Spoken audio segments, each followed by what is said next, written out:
Hi guys, I'm supposed to go to Socoteco and pay my bills, but I think there's still a fire going on again here. I don't know what's gonna happen, so this is the area. So you're not allowed to enter in this area, and people are like going back to their places. There's no... This road is empty because the fire is just like a couple of blocks in here, and this is the... Oh my god, this is supposed to be I'm going. And look at that area, like...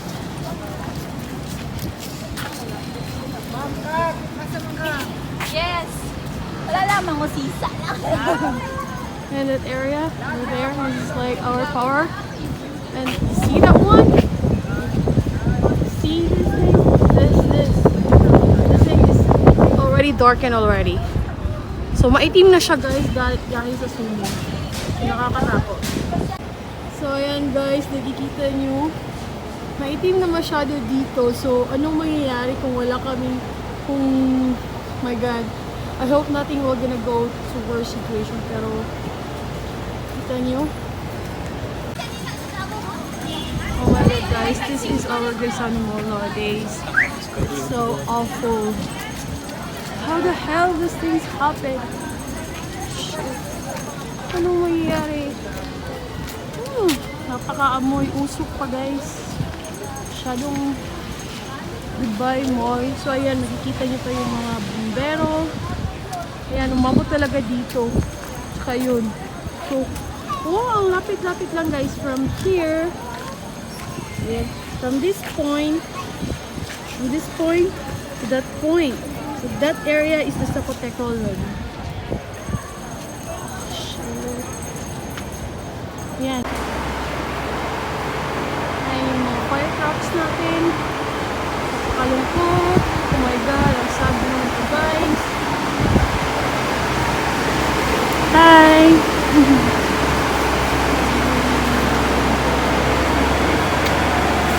Ayan guys, yun yung nangyayari dito sa city namin. So sunog na siya lahat. Nakikita nyo sa likod ko, ayan.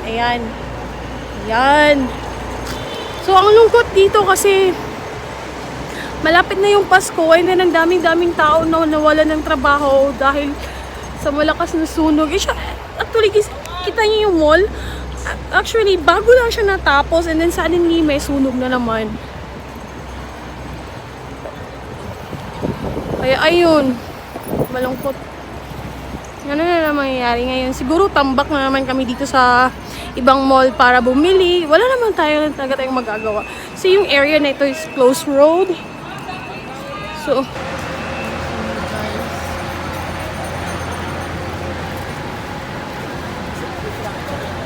yung mall namin dito.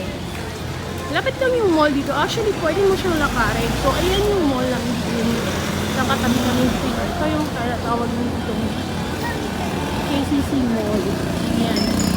So, malapit lang talaga. Mabuti na lang itong KCC Mall is ready na sila kasi meron na kasi sila dating nasunugan na sila sa dati. So, meron silang sarili nilang bumbero at saka fire truck. And right now, all I want to get is buy some water because I'm so thirsty and I have to walk from probably like, it's not that much, but it's really hot and humid in here. And so, bili muna tayo ng tubig kasi nauuhaw na ako. So, I'll catch you later, guys. Alam ko naman alam mo yung buhay trabante ng mall na parang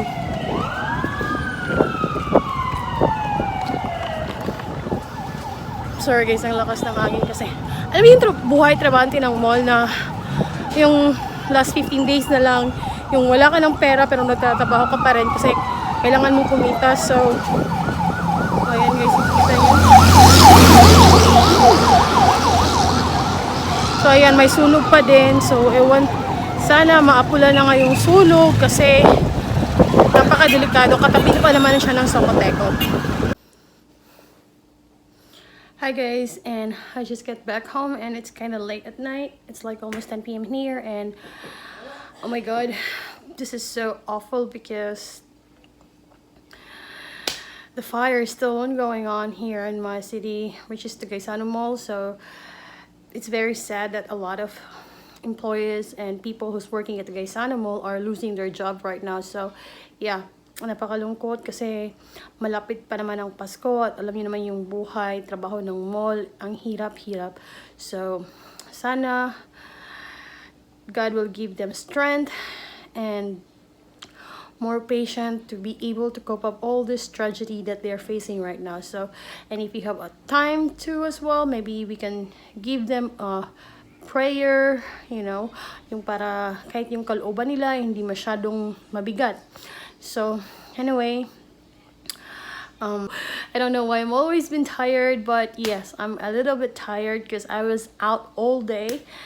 I was looking for some stuff that I needed to get, and then ayun na nga, papunta sana ako ng mall, and then suddenly ayun, nakita ko yung mga friends ko, and then they invited me to have one of my friend invited me to go on a fellowship, so pumunta muna ako doon, and then we had an amazing pastor who share about God, so parang ganon, so parang spiritual na rin. Anyway, in my next video, I'm gonna share you how to save money for emergency fund and saving. So please subscribe my YouTube channel and click the notification in the link. So if you see this face of mine, like you know, my picture, yeah, click that one and subscribe in this channel. So have a good day, and I'll see you soon.